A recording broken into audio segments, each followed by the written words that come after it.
Chapitre 19. Le lendemain amena du nouveau à Longbourn. Monsieur Collins fit sa déclaration. Il n'avait plus de temps à perdre, son congé devant se terminer le samedi suivant. Et comme sa modestie ne lui inspirait aucune inquiétude qui pût l'arrêter au dernier moment, il décida de faire sa demande dans les formes qu'il jugeait indispensables dans cette circonstance. Trouvant après le breakfast Mrs. Bennet en compagnie d'Elizabeth et d'une autre de ses filles, il lui parla ainsi. « Puis-je, madame, solliciter votre bienveillant appui pour obtenir de votre fille, Elizabeth, un entretien particulier dans le cours de la matinée ?» Avant qu'Elizabeth, rougissante, eût le temps d'ouvrir la bouche, Mrs. Bennet avait déjà répondu. « Oh, mais je crois bien, je suis sûre qu'Elizabeth ne demande pas mieux.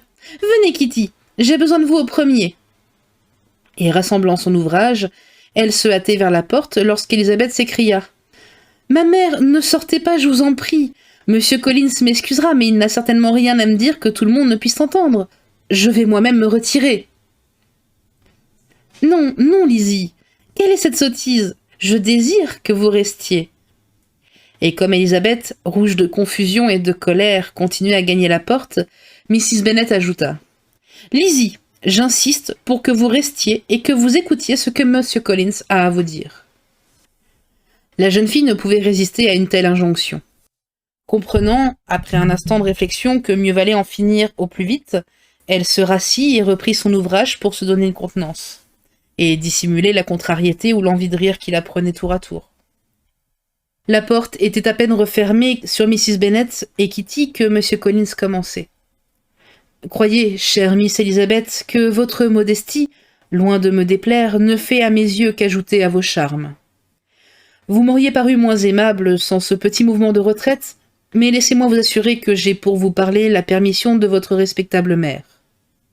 Vous vous en doutez sûrement du but de cet entretien, bien que votre délicatesse vous fasse simuler le contraire. J'ai eu pour vous trop d'attention pour que vous ne m'ayez pas deviné. À peine avais-je franchi le seuil de la maison que je voyais en vous la compagne de mon existence. Mais avant de me laisser emporter par le flot de mes sentiments, peut-être serait-il plus convenable de vous exposer les raisons qui me font songer au mariage et le motif qui m'a conduit à Hertfordshire pour y chercher une épouse. » L'idée du solennel M. Collins, se laisser emporter par le flot de ses sentiments, parut si comique à Elizabeth qu'elle dut faire un effort pour ne pas éclater de rire, et perdit l'occasion d'interrompre cet éloquent discours. « Les raisons qui me déterminent à me marier, continua-t-il, sont les suivantes. Premièrement, je considère qu'il est du devoir de tout clergyman de donner le bon exemple à sa paroisse en fondant un foyer. Deuxièmement, je suis convaincu, ce faisant, de travailler à mon bonheur. Troisièmement, et j'aurais dû peut-être commencer par là, je réponds ainsi au désir exprimé par la très noble dame que j'ai l'honneur d'appeler ma protectrice. Par 2 fois, et sans que je l'en eusse priée, elle a daigné me faire savoir son opinion à ce sujet. Le samedi soir qui a précédé mon départ, entre 2 parties de quadrille, elle m'a encore dit « Monsieur Collins, il vous faut vous marier. Un clergyman comme vous doit se marier. Faites un bon choix. Pour ma satisfaction et pour la vôtre, prenez une fille de bonne famille, active, travailleuse, entendue. Non point élevée dans des idées de grandeur, mais capable de tirer un bon parti d'un petit revenu. Trouvez une telle compagne le plus tôt possible et amenez-la à Hunsford. J'irai lui rendre visite. Permettez-moi, ma belle cousine, de vous dire en passant que la bienveillance de Lady Catherine de Bourse n'est pas un des moindres avantages que je puisse vous offrir. Ses qualités dépassent tout ce que je puis vous en dire, et je crois que votre vivacité et votre esprit lui plairont, surtout s'ils sont tempérés par la discrétion et le respect que son rang ne peut manquer de vous inspirer. Tels sont les motifs qui me poussent au mariage. Il me reste à vous dire pourquoi je suis venu choisir une femme à Longbourn plutôt que dans mon voisinage où, je vous assure, il ne manque pas d'aimables jeunes filles. Mais devant hériter de ce domaine à la mort de votre honorable père, qui, je l'espère, ne se produira pas d'ici de longues années, je ne pourrais être complètement satisfait si je ne choisissais pas une de ces filles, afin de diminuer autant que possible le tort que je leur causerai lorsqu'arrivera le douloureux événement. Dieu veuille que ce soit le plus tard possible. Ces raisons, ma chère cousine, ne me feront pas, je l'espère, baisser dans votre estime. Et maintenant, il ne me reste plus qu'à vous exprimer en termes ardents toute la force de mes sentiments. La question de fortune me laisse indifférent. Je sais que votre père ne peut rien vous donner et que 1000 livres placés à 4% sont tout ce que vous pouvez espérer recueillir après la mort de votre mère. Je garderai donc le silence le plus absolu sur ce chapitre, et vous pouvez être sûr que jamais vous n'entendrez sortir de ma bouche un reproche dénué de générosité lorsque nous serons mariés. « Mais vous allez trop vite, monsieur !» s'écria Elisabeth. « Vous oubliez que je ne vous ai pas encore répondu? Laissez-moi le faire sans plus tarder. Je suis très sensible à l'honneur que vous me faites par cette proposition, et je vous en remercie. Mais il m'est impossible de ne point la décliner. »« Je sais depuis longtemps, » répliqua M. Collins avec un geste majestueux, « qu'il est d'usage parmi les jeunes filles de repousser celui qu'elles ont au fond l'intention d'épouser, lorsqu'il se déclare pour la première fois, et qu'il leur arrive de renouveler ce refus une seconde, même une troisième fois. C'est pourquoi votre réponse ne peut me décourager. Et j'ai confiance que j'aurai avant longtemps le bonheur de vous conduire à l'autel. En vérité, monsieur, cette confiance est plutôt extraordinaire après ce que je viens de vous déclarer.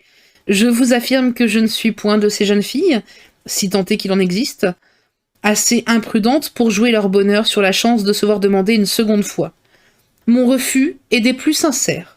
Vous ne pourriez pas me rendre heureuse, et je suis la dernière femme qui pourrait faire votre bonheur. Bien plus, si votre amie Lady Catherine me connaissait, je suis sûre qu'elle me trouverait fort mal qualifiée pour la situation que vous me proposez.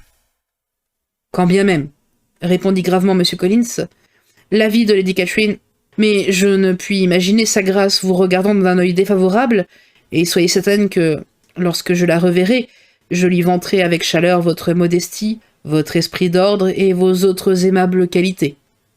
Monsieur Collins, toutes ces louanges seraient inutiles. Veuillez m'accorder la liberté de juger pour mon compte et me faire la grâce de croire ce que je vous dis. Je souhaite vous voir heureux et riche, et en refusant ma main, je contribue à la réalisation de ce vœu. Les scrupules respectables que vous exprimiez au sujet de ma famille sont sans objet maintenant que vous m'avez proposé d'être votre femme, et vous pourrez, quand le temps viendra, entrer en possession de Longbourn sans vous adresser aucun reproche. Cette question est donc réglée. » Elle s'était levée en prononçant ces derniers mots, et allait quitter la pièce quand M. Collins l'arrêta par ces mots. « Lorsque j'aurai l'honneur de reprendre cette conversation avec vous, j'espère recevoir une réponse plus favorable. Non point que je vous accuse de cruauté, et peut-être même en faisant la part de la réserve habituelle à votre sexe, en avez-vous dit assez aujourd'hui pour m'encourager à poursuivre mon projet. »« En vérité, monsieur Collins, s'écria Elisabeth avec chaleur, vous me confondez. Si vous considérez tout ce que je viens de vous dire comme un encouragement, je me demande en quels termes il me faut exprimer mon refus pour vous convaincre que c'en est un. Laissez-moi croire, ma chère cousine, que ce refus n'est qu'une simple formalité. Il ne me semble pas que je sois indigne de vous, ni que l'établissement que je vous offre ne soit pas pour vous des plus enviables. Ma situation, mes relations avec la famille de Bourse, ma parenté avec votre famille, sont autant de conditions favorables à ma cause. En outre, vous devriez considérer qu'en dépit de tous vos attraits, vous n'êtes nullement certaine de recevoir une autre demande en mariage. Votre dot est malheureusement si modeste qu'elle doit inévitablement contrebalancer l'effet de vos charmes et de vos qualités. Force m'est donc de conclure que votre refus n'est pas sérieux, et je préfère l'attribuer au désir d'exciter ma tendresse en la tenant en suspens, suivant l'élégante coutume des femmes du monde. Oh, soyez sûr, monsieur, que je n'ai aucune prétention à cette sorte d'élégance, qui consiste à faire souffrir un honnête homme. Je préférerais qu'on me fît le compliment de croire à ce que je dis. Je vous remercie 1000 fois de votre proposition, mais il m'est impossible de l'accepter. Mes sentiments me l'interdisent absolument. Puis-je parler avec plus de clarté ? Ne me prenez pas pour une coquette qui prendrait plaisir à vous tourmenter, mais pour une personne raisonnable qui parle en toute sincérité.